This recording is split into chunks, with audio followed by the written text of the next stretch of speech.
Welcome Home, a story by Judith Black, recorded live at Rabb Hall, Copley Square Library, April 20th, 2010, by Massmouth.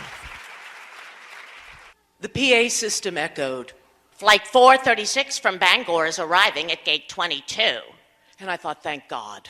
The woman in the tasteful, sophisticated blue suit with the matching pumps and the lovely coif will not have to share the waiting room with the crazy lady much longer. The crazy lady would pace like a lion, and then she'd hit for 20 push-ups, and then she'd start nibbling on her nails, and then she'd pace again. And the crazy lady looked at the woman in the suit and thought, I should explain. So I walked over to her. Hi, I know the outpatients are out in force today, huh? I'm really sorry. It's just my son's a Marine, and he's just getting home from his first year and a half of combat duty.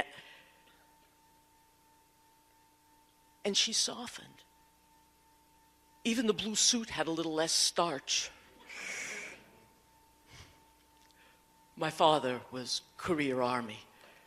I'm one of the few people who can say, I think I know how you feel. But then she added something that we both knew was a lie. I'm sure he's fine. I used to volunteer at the Pine Street Inn.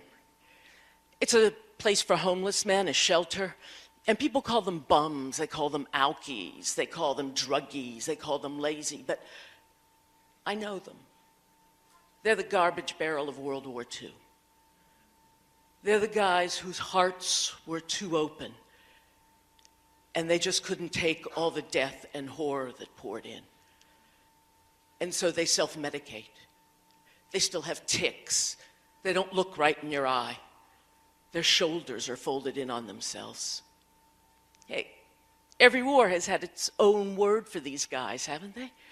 There's battle fatigue, shell shock. In our world, it's post-traumatic stress disorder. We know it from guys who've been to Vietnam.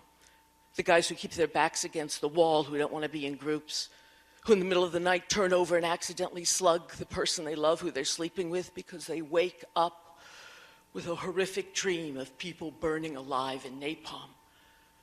A dream they can't relegate to a neat place in the back of their brain.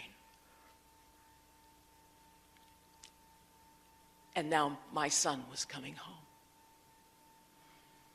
People started coming up the ramp. Excuse me, is this the Bangor flight? Thanks. And I saw him. But I didn't yell out because every bit of mommy antenna just went, shh. Oh yeah, he still had that jaunty, I'm the king of the world walk. His big, broad shoulders held up that 6'3" frame. He still had that bad boy glint in his eye. Thank you. Kid! And I flew down the ramp, and I think I must have flung myself into his arms because I don't even remember coming back up. But we were almost out of the waiting area and laughing and talking, and I remembered I should say goodbye and thank you to the woman in the suit. And the makeup was pouring in streams down her cheek with her tears. I wanted to say it's okay. Look, it's okay. He's good, he's fine. He's whole.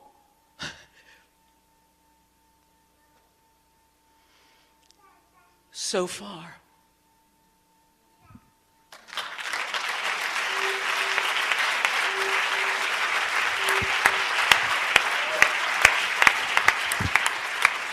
Chocolate Milk by Paul Helowich. Recorded live at Kennedy's Midtown, October 26th, 2009. It was our first Story Slam. It was Paul's first time telling a story. On the night of October 31st, 1999, you could see the pumpkin of the harvest moon setting over Iowa. My brother was 10, I was 6. We lived in a small house in Iowa, and we spent our time finding wizards in the willow trees, creatures in the cornfields, and horrors in the heat pipes that ran beneath our house. We were the kings of the night after dinner and kings of the mid-afternoon before. No one could stop us. Except our two sisters, who we despised. They would chase us around with perfume, and we hated them.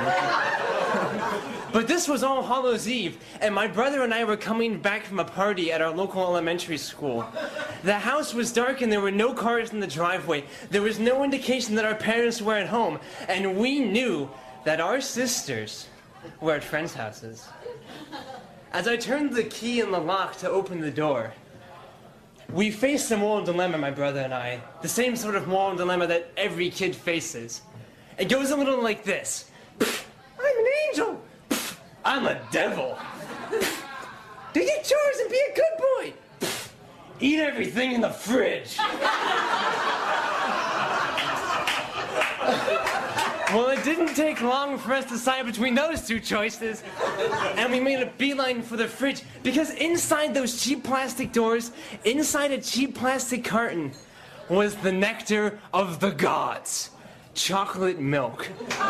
My brother and I never were allowed to have chocolate milk, due to the fact that I was a little bit faster, and a little bit bigger, a little bit older, and a little bit brighter. I reached the fridge first, got the carton, got a glass out of the cupboard, and poured myself a huge glass. My brother pulling out my leg, looking up at me, being like, come on, give me some of that. I hand him the carton. He pours it into his glass. A single drop falls into the glass. I left nothing for him. What'd you expect? He's my little brother. He's a little annoying. He's terrible. So as I take the chocolate milk and bring it to my lips, the little man looks up at me, puts a scowl on his face, jumps up and slaps the cup. It goes flying through the air, splaying its wonderful contents all over the kitchen walls, the curtains, the tablecloth, everywhere. It lands on the ground. I would have yelled at him. I would have put him in a headlock and kept him there till he was sorry. But we heard something that made us realize we were not alone.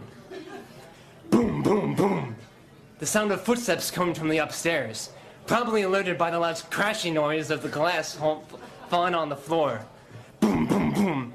The steps grew closer. My brother looked at me. I looked at him. Boom, boom, boom.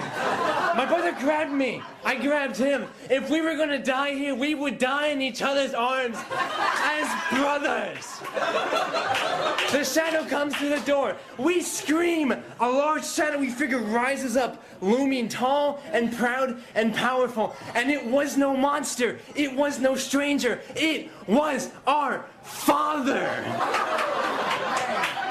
And you know, that's really terrifying. Because while he didn't seem to notice the strange embrace my brother and I were in.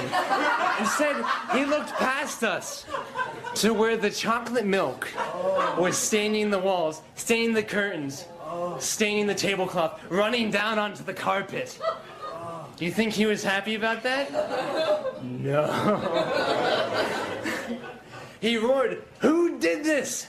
And again, my dull-eyed little brother flings me away from him, points at me and yells, "He did it!" So to this day, I will never share chocolate milk with my brother. And that's that.